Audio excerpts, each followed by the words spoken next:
किंवा इथं जातीय तणाव निर्माण झाला नाही पाहिजे म्हणून हिंदू माणसाला आरोपी केलं म्हणजे तो विषय डायव्हर्ट होतो। डायव्हर्ट करण्याचा प्रयत्न आज पोलिसांनी केला आहे म्हणून त्याचा निषेध म्हणून या ठिकाणी तो मोर्चा हिंदू जन आक्रोश मोर्चाचं आयोजन करण्यात आलं होतं। पोलीस नोटीस देतात म्हणजे ही त्यांची प्रोसिजर आहे, पण प्रोसिजर त्यांनी ऍक्च्युअली ही करत असताना हे आरोपी योग्य जर अटक केला असता तर ही वेळ त्यांच्यावर आली नसती। साहेब, आज भोकरदनमध्ये भव्य असा जन आक्रोश मोर्चा निघाला, नेमकी मोर्चाच्या मागण्या काय होत्या? मुख्य नाही, मोर्चाच्या मागण्या या स्थानिक पातळीवरती इथं अनवया गावामध्ये एक आपलं हेमाडपंथी मंदिर आहे आणि त्या मंदिरामध्ये आपण जर पाहिलं तर काही गोमांस टाकण्यात आलेलं होतं आणि त्याच्या एक आरोपी हा एक हिंदू माणसाला त्या ठिकाणी आरोपी करण्यात आला, त्याला अटक देखील करण्यात आली। म्हणून पोलिसांनी हा तपास हा कुठेतरी दिशा बदलण्याकरता केला की कुठेही इथं गावामध्ये कुठं वादविवाद होता कामा नाही किंवा इथं जातीय तणाव निर्माण झाला नाही पाहिजे म्हणून हिंदू माणसाला आरोपी केलं म्हणजे तो विषय डायव्हर्ट होतो। डायव्हर्ट करण्याचा प्रयत्न आज पोलिसांनी केला आहे म्हणून त्याचा निषेध म्हणून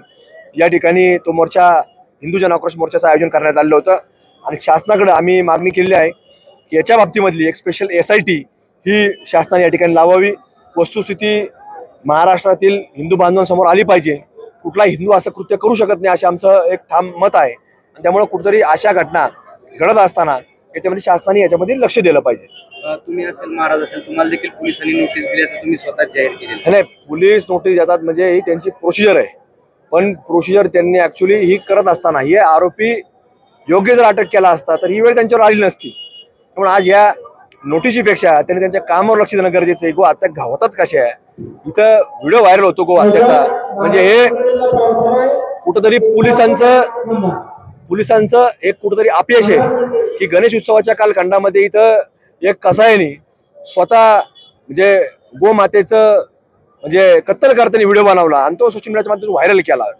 हे पोलिसांचं अपयश आहे की इथं गो हत्या होतीये हे स्वतः तो आरोपी दाखवतोय, मीडियाच्या माध्यमातून दाखवतो, व्हिडिओच्या माध्यमातून दाखवतोय, म्हणजे पोलिसांकरता हे फार मोठं अपयश त्यांचं आहे। त्यामुळे झाकण्याकरता कुठेतरी पोलीस असं करत राहतात। साहेब, राज्यामधल्या अनेक शहरामध्ये आय लव्ह मोहम्मदचे बॅनर लागलेले आहेत, तुम्ही कसं?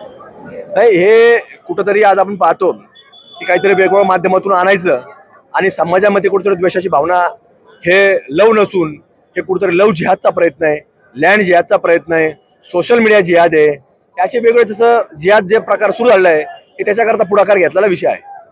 साहेब, लव जिहादच्या विरोधात तुम्ही येणाऱ्या अधिवेशनात नाही, आमची मागणी आम्ही केलीच आहे शासनाकडे की लवकरात लवकर लव जिहादचा कायदा हा राज्यामध्ये तयार झाला पाहिजे, ज्याच्यातनं इतर समाजातल्या ज्या मुलींचं जे काय आज आपण पाहतो धर्मांतर होतंय तर ते लग्नाच्या माध्यमातून होतं आणि लग्न अगदी क्षणिक असतं, काही महिन्यांकरता असतं, नंतर ती मुले सोडून दिल्या जातात। साहेब, भाषणादरम्यान तुम्ही पोलिसांवर गंभीर आरोप केलेले आहेत, नेमकी गावकऱ्यांनी तुम्हाला काय माहिती दिली, नेमकी संपूर्ण प्रक्रिया नाही, काय? गावकऱ्यांनी माहिती देण्यापेक्षा आज आपण पाहतो की इथं जे काही प्रकार जो घडलेला आहे, कुठला हिंदू असं कृत्य करू शकत नाही की मंदिरामध्ये काहीतरी करायचं आणि पोलीस त्याला कुठे हिंदूला आरोपी करतात, ते फक्त इथं कुठेतरी वातावरण खराब होऊ नये म्हणून त्याकरता हिंदूला टार्गेट करायचं आणि जो शोषिक हिंदू आहे त्याला जेव्हा टार्गेट करायचं असा पोलिसांनी प्रयत्न केलेला आहे। साहेब, पुन्हा एक दुसरा प्रश्न असा आहे की तुम्ही ते रोहिंग्यांबद्दल बोलले, बांगलादेशी जे घुसलेले त्याच्याबद्दल काय सरकारची काय भूमिका? नाही, याच्यामध्ये आपण पाहतो की अनधिकृतरित्या हे रोहिंगे भारतभरामध्ये घुसलेले आहेत आणि आमच्याकडं तशा पोलीस केसेस दाखल झाले, त्यांना पकडलंय पोलिसांनी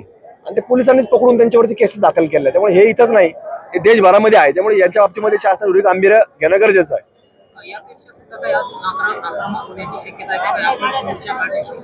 नाही, वेगळं जिथं अन्याय होईल तिथं अशा प्रकारचे मोर्चे निघत राहतील।